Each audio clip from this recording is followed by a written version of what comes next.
नमस्कार। कभी सोचा है कि अगर पुलिस किसी जुर्म को होने से ठीक पहले ही रोक पाए तो कैसा होगा? भारत में एक नया कानून आया है जो ठीक यही करने का दावा करता है। और जानते हैं सबसे दिलचस्प बात क्या है?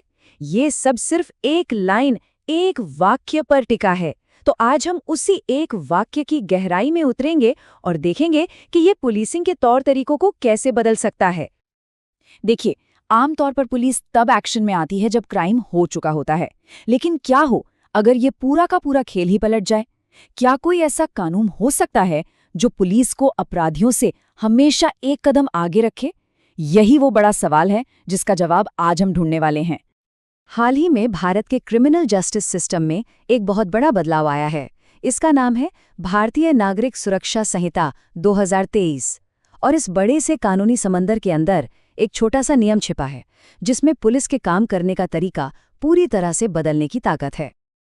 जी हाँ, बिल्कुल सही सुना। हमारा ये पूरा का पूरा विश्लेषण सिर्फ एक वाक्य पर आधारित है, धारा 169। सुनने में ये बहुत छोटा लगता है ना? लेकिन इसके मायने बहुत गहरे हैं। चलिए इसके अंदर छिपे राज को खोलते हैं। अच्छा, अब कानूनी भाषा थोड़ी मुश्किल लग सकती है, लेकिन उसकी फिक्र मत कीजिए। हम इस धारा 169 को बिल्कुल आसान छोटे छोटे टुकड़ों में तोड़ने जा रहे हैं ताकि हम इसके असली मकसद तक पहुंच सकें। पहली बार में ये कानूनी शब्दों का एक जाल सा लग सकता है, मैं समझता हूँ।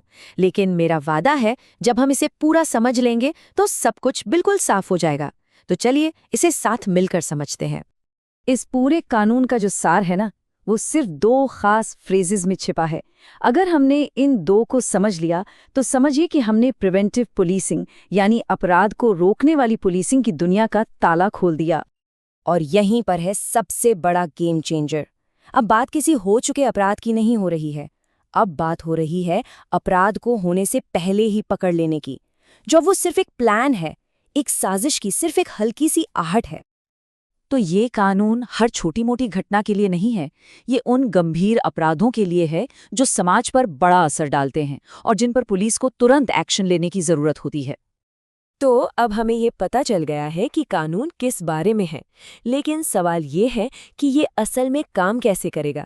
इसका पूरा मैकेनिज्म एक ही चीज पर टिका है, कम्युनिकेशन, मतलब जानकारी का लेन देन।